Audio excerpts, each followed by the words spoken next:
Hi everybody, welcome to my channel. My name is Dennis. So today we're going to talk about the Peerless Assassin 120 SE White Addressable RGB CPU Cooler. Okay, this is fairly new. We're going to use it, put it on my H/WInfo. When I put the CPU on there, I used the stock cooler, and of course, you know, it works for a while, but it's not really ideal if you want to push the system a little bit more. So you need something a little bit better. So we're going to get a little unboxing, show you what it is. We're going to do the installation and walk you through it. Here we go. Okay, so here it is, the Peerless Assassin 120, as a 120 millimeter, SE White Addressable RGB CPU Cooler.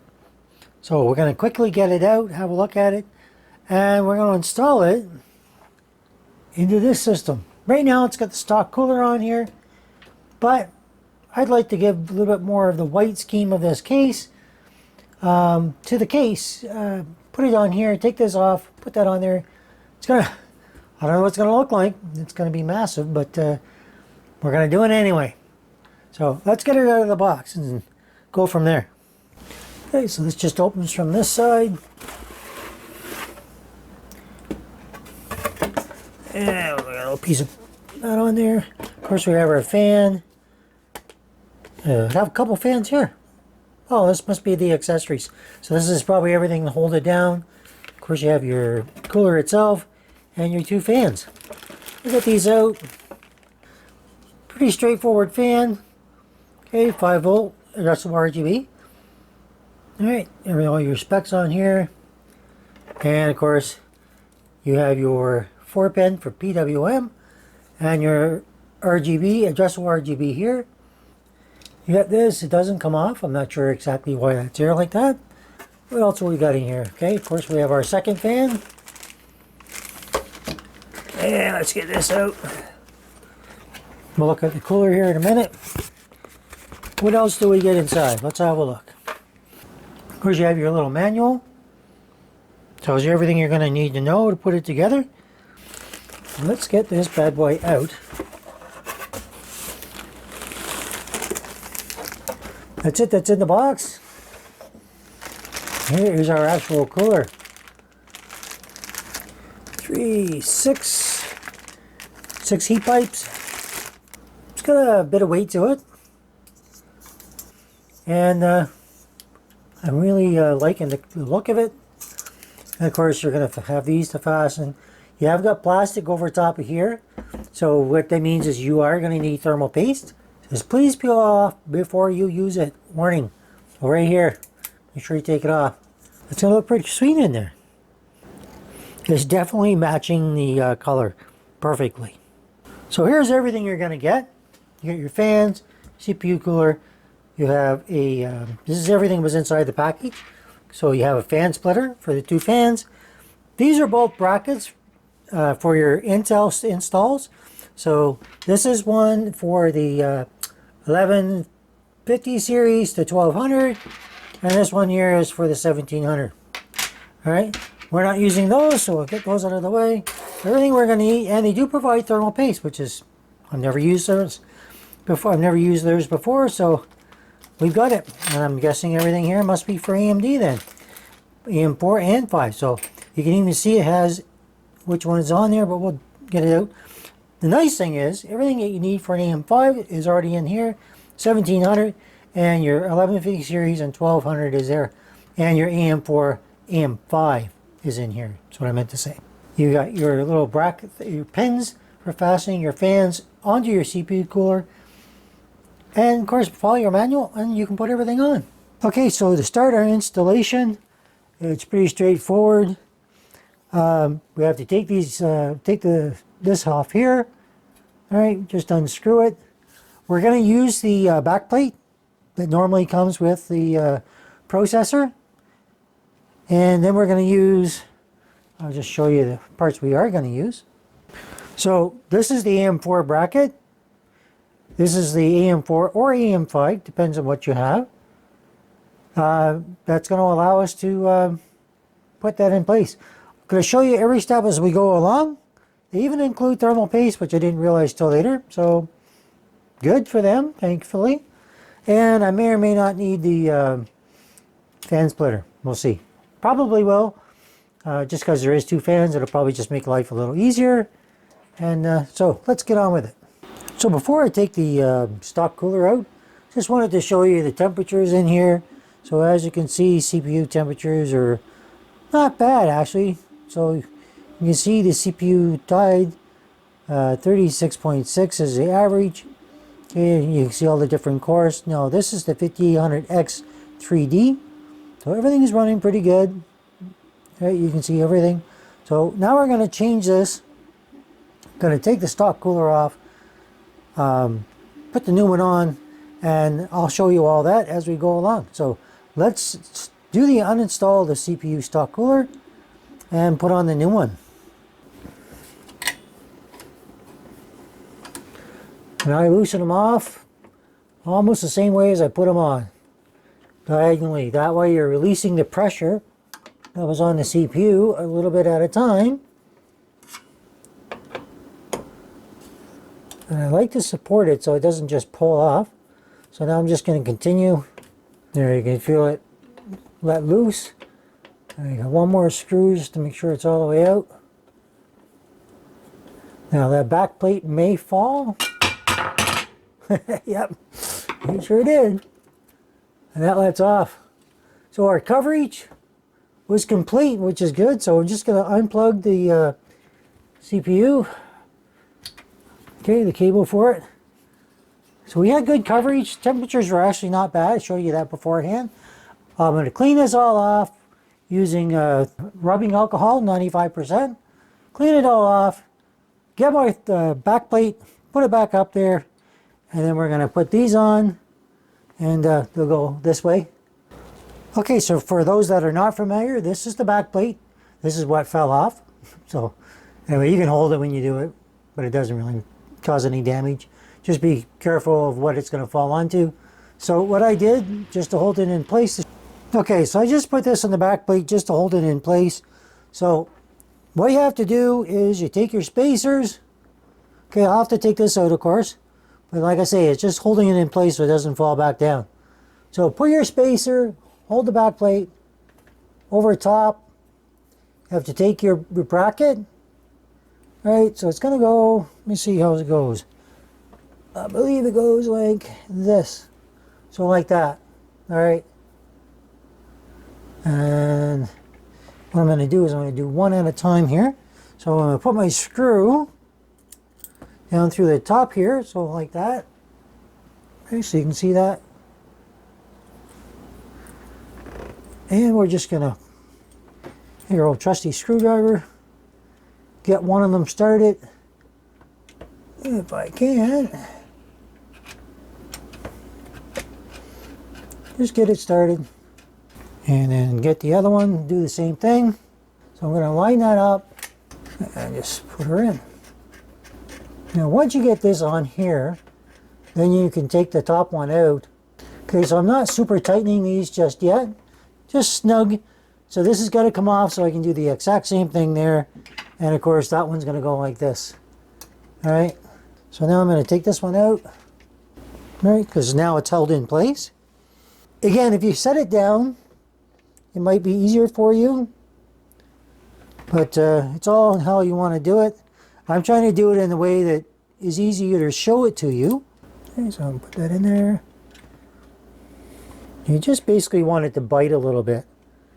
Alright, then you can get the other spacer in there and fasten the other one, and then you can snug them up. Now I'm tightening them down now, and it's a pretty easy mounting way of doing things actually. Now again, tighten it down, but don't over tighten because you don't want to damage your motherboard. Now I'm going to set it down now because it's easier to put the thermal paste going down with gravity than it is to do anything else. So right now we've got our brackets on here. We're going to apply our thermal paste, then we'll put our CPU cooler on. Okay, so we're going to put our thermal paste on. You can do the blob, you can do the line, do whatever you want. I have a different way I've started doing things, just because I like doing it this way. So I'm going to put that on there. And so I know it's evenly spread out. I bought a little tool. And with this, I can spread it. Make sure it gets evenly applied. And if I don't think I've got enough, well, guess what? I can put more. Not only is this kind of nice, I don't get my fingers covered in thermal paste anymore. Okay, so the thermal paste is all there. So make sure, take this off. All right, peel that off. All right, otherwise you're not going to have the thermals that you're hoping for. So now we have to line up with this little parts that poke out right here. All right, once you line those up, you will go over top. There it is. And I'm just going to tighten it down now. Okay, so once you fit those over the nubs, then you're just going to go ahead and tighten down of the paste so it doesn't go any further. And once it's on there properly, it'll just stop turning. There. So, do this, finish this side here. And that's it. So I'm going to set it back up so I can show you putting the fans back on. Okay, so like I said, you can see the two screws where we went onto those little hubs, fasten on, and now it's just a matter of putting on our two fans and plugging everything in. And I'm going to zoom out so you can see how well this goes with our build. Yeah, so that fits in really well. Matches the HWInfo colors perfectly. And yeah, we're going to get our fans, we're going to put them on. There's not anything too special putting on a fan. For those that are new to this, I will show you. I want to show you how this mounting of the fans go on. So you take your little clip, put it in the front. Same thing with the second one. And then you're going to pull this back and connect it. Okay, it'll click in place. So do the same thing with the back one. And once you get it popped in there, you're good. Now, the mounting of where the fan goes, well, I've seen a couple of different things. I'm going to stick with one that I'm familiar with. So one goes in the middle, that's for sure, blowing the air this way. You can see how the clips put in here. So they fit in here. Make sure both sides are in there. Do that on both sides and it's going to clip in place. Now, the thing is, most people are putting it in the front, which I get. But I want to show you what happens when I do that. They're actually going to touch my memory. Now these are low profile, but they're still going to touch the memory. So you will have to raise them up a little bit. Even though they've left the room for the memory here, when you put the fans on, the fans go below this. So I don't really know what the point of that was. And it's the exact same front and back, so it's not like it could be on the wrong way. Anyhow, I'm going to put it on the front. I'll adjust it. It might be up a little bit, but or maybe I'll just set it as close to the memory as I can. I think that's probably what I'm going to do, and we'll come back. So the fans are on. You can see how I've got them tucked in here and on here. Same thing on the other side. So you've got the addressable RGB cables left over and your fans. Okay, so you got to plug those in. Well, that's why they give you the fan splitter. Now, you don't have to use a fan splitter if you want to do it a different way, but this is just probably the easiest way that you can do it. So line those up and just plug them in. Okay, and then just plug in the other one. And then just plug it in where your CPU fan goes. What I would have liked is if these had been white instead of black. So anyway, I'll have to figure out what I'm going to do with those cables to hide them the best I can. I'll figure something out. Anyway, I'll do that. So the only other cables you're going to have left is your addressable RGB cables. All right, so you've got two addressable RGB you need to plug in. They don't give you an adapter or anything like that, which is kind of odd. So if you don't have two extras, then you might have a problem. I happen to have a place to put them on the back. So for me, I'm going to run them on the back. But keep in mind, you will need... Oh, what a mess. Okay, so Everybody raved about this. I don't like it.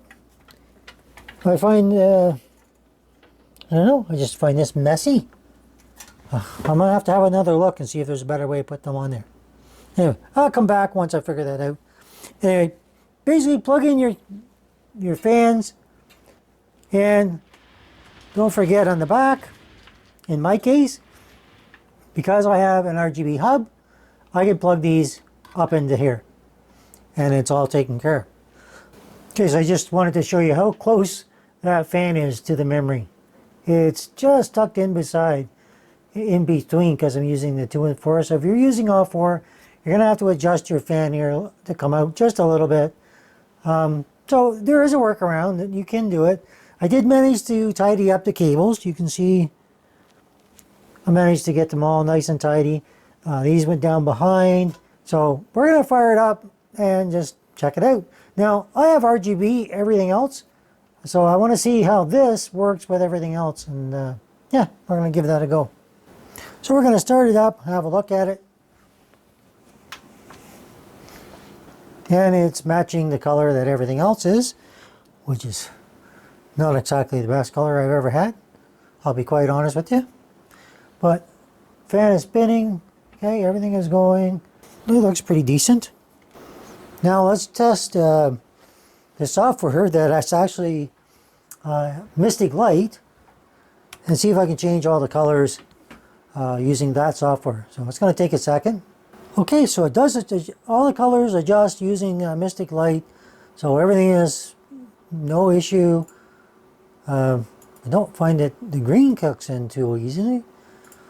The green looks like more white. I find that the colors with MSI Mystic Light are not the best. But fans are very quiet. I've got them running pretty much full out. Man, the airflow is crazy. Yep. Everything cleaned up pretty good with the cables.